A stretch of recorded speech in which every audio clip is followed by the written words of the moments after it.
Bienvenue sur Top Invest, la chaîne des tops d'investissement. Ici, on parle essentiellement d'entreprises de qualité. Avons-nous une opportunité d'investissement en date d'aujourd'hui sur Inter Parfums? C'est la question à laquelle on va essayer de répondre en se basant sur les états financiers de la compagnie à l'heure actuelle. Donc, n'oubliez pas, si vous voulez investir avec conviction dans cette compagnie-ci, il faut absolument lire les rapports financiers. Donc, la première chose qu'on fait ici aujourd'hui, c'est regarder l'état des revenus. Est-ce qu'on a des revenus stables ou croissants dans le temps?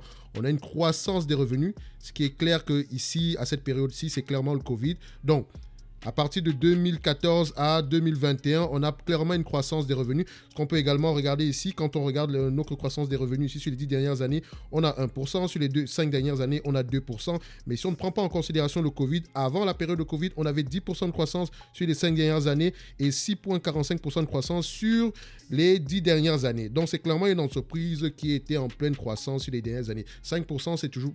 Enfin, 10% de croissance, c'est toujours beaucoup. Donc, on prendra 5% de croissance ici pour notre analyse, d'accord? Quelqu'un d'autre peut prendre une croissance plus élevée que ça, mais ici, on ne veut jamais avoir précisément raison, on veut avoir le moins de tort possible. Après cela, ici, on va regarder la marge brute. Est-ce qu'on a une marge brute qui est stable ou croissante? On a une stabilité des marges brutes ici, c'est totalement parfait. On aime bien ce qu'on voit ici. Également, j'aimerais préciser ceci. Il faut également aller voir dans les rapports financiers pourquoi est-ce qu'on a cette variation à ce niveau-ci. D'accord? Est-ce qu'il y a eu un changement de stratégie dans le business? Ou bien est-ce qu'on a vendu un segment de l'activité? Donc, il faut absolument voir qu'est-ce qui s'est passé ici parce que ça pourrait revenir dans le futur. D'accord? C'est très important. Donc, on continue. Après la marge brute ici, qui est un checkmark, on passe à la marge EBITDA. Est-ce qu'on a une marge EBITDA stable ou croissante? On a une marge EBITDA à peu près stable. D'accord? Ça doit être une erreur clairement ici. Donc, ne le prenez pas en considération. J'aime bien ce que je vois ici également. C'est un checkmark. Après la marge EBITDA ici, on va passer à la dette nette sur EBITDA. Est-ce que la dette nette sur EBITDA est inférieure ou égale à 5? Ici, on a une dette nette sur EBITDA aux alentours de 1,2, donc enfin, moins 1,2, donc l'entreprise n'a presque pas de dette. Donc, on aime bien ce qu'on voit ici aujourd'hui. Donc, dans tous les cas de figure, j'aime bien ce que je vois ici, c'est un checkmark. Au niveau de l'évaluation de la compagnie, ici, je vais utiliser les marges nettes. Donc, pour les marges nettes ici, on va prendre les marges nettes à 10%. D'accord? Je sais qu'actuellement, elles sont aux alentours de 13% en date d'aujourd'hui, mais je vais les normaliser parce que ça peut également être dû à une situation exceptionnelle. Donc, on va prendre les marges nettes aux alentours de 10%. L'entreprise a l'habitude d'avoir ces marges-là. Donc, on continue. Au niveau des multiples ici, qu'est-ce que je vais utiliser comme multiple? La moyenne ici, c'est 28. En date d'aujourd'hui, on est à 43,82. Si vous me connaissez, vous savez que je ne vais jamais au-delà de 25. Donc, 25 fois les bénéfices, ce sera mon maximum. Mon minimum, on va être gentil. Minimum, on va mettre 20 fois les bénéfices. Et la moyenne, on va être 22 fois les bénéfices. D'accord? So, je vais prendre 25 bornes supérieures, 22 bornes moyennes et 20 bornes inférieures. Qu'est-ce que ça nous donne ici en termes d'évaluation? Donc, au niveau de l'évaluation ici, ça donne quoi? Ça donne 20 fois les PER, 20 fois comme PER, 22 et 25, ce sont les PER que j'utilise.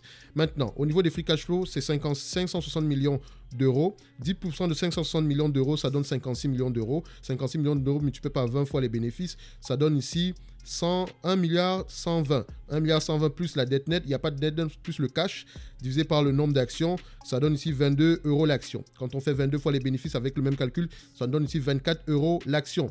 Mais à partir de ce niveau-ci, j'ai pris en considération une croissance de 5% sur les 5 prochaines années. Ça revient à multiplier 1,26 par 1,28. Excusez-moi. Ça revient à multiplier 56 millions par 1,28.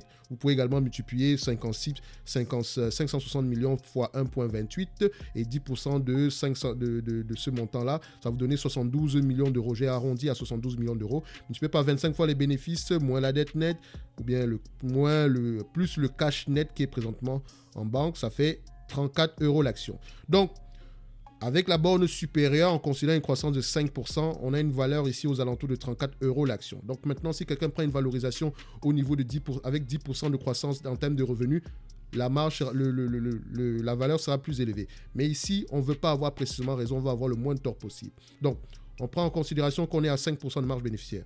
So, en date d'aujourd'hui, si on prend en considération le prix actuel, 34 euros l'action, le prix actuel est complètement à l'ouest. Donc, 34 euros, c'est mon prix. Si vous voulez acheter cette entreprise aux alentours des, on va se dire aux alentours des 17, 18, 20 euros, ça pourrait être intéressant. D'accord? Gardez-vous toujours une énorme marge de sécurité. Généralement, je préfère une 50% de marge de sécurité. Donc, au lieu d'acheter ça à 34, je vais l'acheter aux alentours de 17 euros, 18 euros l'action. D'accord? Donc, dans tous les cas de figure, Inter Parfums n'est pas une opportunité d'investissement en date d'aujourd'hui. Ça, c'est mon avis. Si vous avez un avis contraire, mettez-le moi en commentaire. Sinon, on se donne rendez-vous à la prochaine vidéo. Merci.